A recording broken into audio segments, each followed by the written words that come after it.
Hello, எல்லாரும் எப்படி இருக்கீங்க? நல்லா இருக்கீங்கன்னு நினைக்கிறேன். இன்னைக்கு வந்து பாத்தீங்கன்னா காயல்பட்டினம் வந்திருக்கிறாங்க மேடம். ஸோ காயல்பட்டினம்னு சொன்னாலே இது ஒரு பாரம்பரியமிக்க ஒரு ஊர் தாங்க.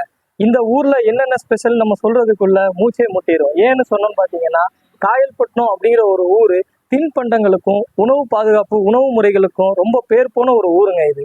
இந்த ஊர்ல வந்து பாத்தீங்க அப்படின்னா நிறைய விஷயங்கள் வந்து ஃபேமஸா இருக்குது. ஸோ இந்த ஊருக்குன்னு சிக்னேச்சரா நம்ம சொன்னோம் அப்படின்னா ரெண்டு விஷயத்த நம்ம சொல்லலாம். அதுல ஒண்ணு வந்து பாத்தீங்க அப்படின்னா காயல்பட்டினம் ஸ்பெஷல் களரி. அந்த களரி சாப்பாடு கல்யாண வீட்டுல வந்து சாப்பிட்றதே ஒரு தனி பிரத்யேகமான ஒரு விஷயங்க. அதுக்கப்புறம் வந்து பாத்தீங்க அப்படின்னா இந்த தூத்துக்குடி சரௌண்டிங் டிஸ்ட்ரிக்ட்லயே வந்து பாத்தீங்கன்னா மக்ரூன் அப்படிங்கிற ஒரு விஷயம் வந்து ஃபேமஸுங்க. இன்னைக்கு மேடம் வந்திருக்கிறாங்க. இந்த வீடியோல வந்து பாத்தீங்கன்னா மக்ரூனை பத்தி தான் நம்ம பார்க்க போறோம். தூத்துக்குடி மாவட்டம் மக்ரூன், காயல்பட்டினம் ஸ்பெஷல்.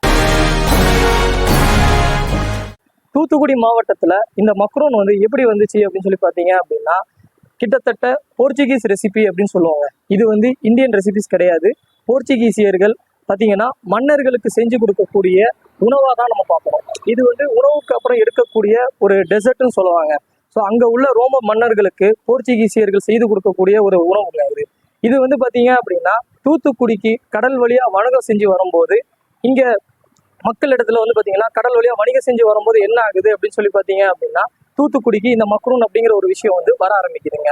ஸோ இந்த மக்ரூன் வந்ததுக்கான ஹிஸ்ட்ரி எப்படி அப்படின்னு சொல்லி பார்த்தீங்கன்னா இரண்டு காதல் ஜோடிகள் வந்து கடல் வழியாக பயணம் செஞ்சு வர்றாங்க. தூத்துக்குடியை வந்து அடைகிறாங்க. வந்து அடைஞ்சதுக்கு அப்புறம் இந்த மக்ரூன் அப்படிங்கிற ஒரு விஷயத்த நாமளும் இந்த மக்களுக்கு எடுத்துரைக்கலாம் அப்படின்னு சொல்லி பார்க்குறாங்க.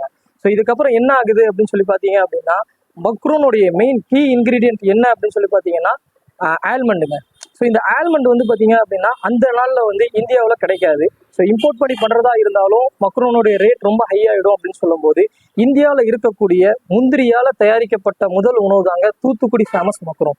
ஸோ இந்த மக்ரூன் வந்து பார்த்தீங்க அப்படின்னா முதல்ல வந்து ஒரு கோன் ஷேப்பில் பெரிய லெவலில் பண்ணிக்கிட்டு இருந்தாங்க, பெரிய ஷேப்பில் பண்ணிக்கிட்டு இருந்தாங்க.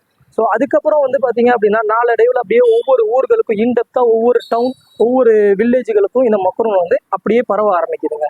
அந்த நிலைமையில எங்க காயல்பட்டினம் தாஹிரா பேக்கரியில என்னுடைய தாத்தா கிட்டத்தட்ட நாங்கள் இன்னைக்கு 3வது ஜென்ரேஷனாக இந்த பிஸ்னஸை ரன் பண்ணிக்கிட்டு இருக்கிறோம். ஸோ அந்த ஒரு நிலையில வந்து பார்த்தீங்க அப்படின்னா நம்ம இந்த மக்ரூன் வந்து ரொம்ப நம்மளுக்கு வந்து நிறைய விஷயங்களை வந்து சொல்லி கொடுத்துச்சுங்க. சும்மா எடுத்தோம் கவுத்தோம் அப்படின்னு சொல்லி நம்ம இந்த மக்ரூனை எடுத்து பண்ணாமல் ஓகே இதில் ஏதாவது ஒரு இன்னோவேஷன்ஸை கிரியேட் பண்ணலாம், இந்த மக்ரூனில் ஏதாவது ஒரு டிஃப்ரென்ஷியேட்டை கொண்டு வரலாம் அப்படின்னு சொல்லி படித்ததுக்காக நம்ம ஏதாவது டிஃப்ரெண்ட்டாக கொண்டு வரணும்னு சொல்லி ஆசைப்பட்டு கொண்டு வந்த ஒரு விஷயம் தாங்க இந்த தூத்துக்குடி மக்ரூன். இதுக்காக ஒரு ஃபார்முலாஸ் கொண்டு வந்து இந்த மக்ரூனில் ஒரு யூனிக்கான ஒரு ஃப்ளேவர்ஸை கொண்டு வரலாம். வெறும் முந்திரியில மட்டும் இல்லாமல் இதோட அஃபிஷியல் ஃப்ளேவர் இதோட மெயின் இன்கிரீடியன்டான ஆல்மண்ட்ல மக்ரூனை கொண்டு வரலாம், மக்களோட வரவேற்பு எப்படி இருக்குங்கிறத பார்க்கலாம்னு சொல்லி நம்ம ஆரம்பிச்சாங்க. முந்திரி பாதம் பிஸ்தா வால்நட் ஹெசல்நட் ஆல்மிக்ஸ் ட்ரை ஃபிக் பிளாக் ரிசின் போன்ற நிறைய வெரைட்டிஸ்ல வந்து நம்ம வந்து மக்ரூன் பண்றோங்க.